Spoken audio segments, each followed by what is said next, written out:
And now the big moment came, and I'm going to show you one fantastic game.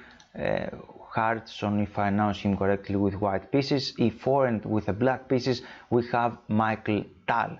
C5, the Sicilian defense, F4, the white player continued with this Grand Prix attack, and this particular game played in Keres Memorial 1979 was a very important game, and for that reason this gambit took Tal's gambit name.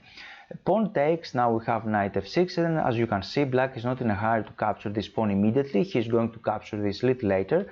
Here white played the correct move, bishop b5 check, bishop d7, bishop takes, queen takes, and now c4. Try to protect this pawn, and black should play the move e6. Very nice move, and now white have a lot of different options. Here one of them is queen to e2, try to create a weakness on e6 square. We have bishop to d6, try to free the short castling and attack this pawn on f4 as well. We have pawn takes on e6, pawn takes on e6, d3, try to protect this pawn, of course, short castling, knight to f3, and Tal is a little gambler. He was a little gambler. He tried to create some initiative, play some tricky moves and things like that. The most natural move in the position here, and I think the most of the players, the majority of players will play, is knight to c6, right? Very obvious. And after knight c6, rook a e8, black is all right here. He has very nice position, very nice game, but Tal here played this move knight g4. It's not the best move, but of course it's full of danger, full of potential and poison, because black is threatening this pawn directly on f4, and this knight is closer to the enemy king, so it can create some problems. He played that move and white developed his pieces, knight c6, short castling, and now white give up the pawn on f4 in order to develop his pieces and free his position. He can capture immediately, but he played queen to e4, tried to increase the pressure. Now he is threatening this guy, he is threatening the knight here, so the game is a little tactical, as you can see. And here you can pause the video and try to think what you are going to play with the black pieces. It's black's turn. And we have a lot of interesting options here. One of them, maybe the best, is e5, a typical move to make, a very nice move, this one, e5, but Tal gives this check on d4. Whoa, take a breath actually, because this is a check. The king can escape with many ways, but we can capture this queen with a knight, right? So what Tal is doing actually, it's white's turn now, what you're going to do. And if you just capture the queen with a knight, this is terrible blunder, because now black can deliver checkmate in 2 moves.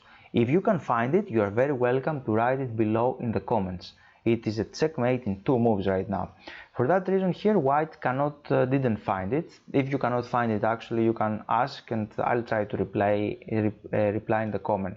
So white didn't capture the queen there, and he with the knight, and capture the queen with the queen. Now we have c takes d4, bishop takes, and now some complication started, as you can see, because we examine Tal's game, and we have d takes c3, try to create more threats. Now the pawn is under attack, the bishop is under attack, and you can see black is creating problems to black. We have bishop to d6, white is fighting back, the rook is under attack, so we have rook fd8, c5 to protect the bishop, and finally black capture on b2.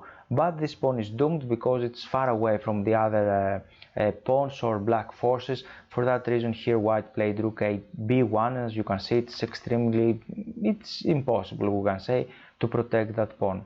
b6, a very nice move, try to exchange this key defender, because this pawn should protect the bishop. We have rook takes here, pawn takes on c5, bishop takes on c5, and rook takes d3. Black is a little better here because he is a pawn up, and Tal used to say there is no need for me to examine endgames because I'll be a piece up or a piece down, right? But actually here it's only a pawn up.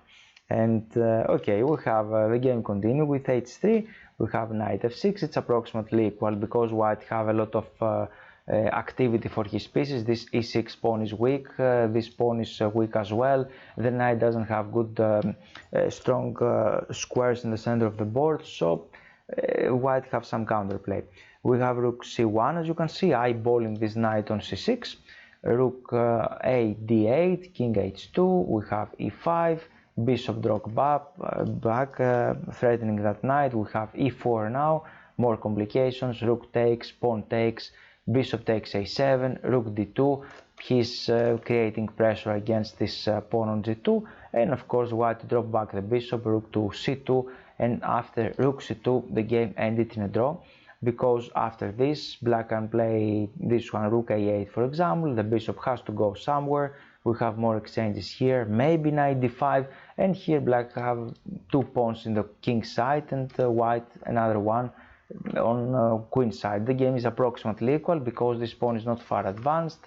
Bishop is a little better for the knight, but in any case it's difficult to win that game with black or white, so for that reason the game ended in a draw.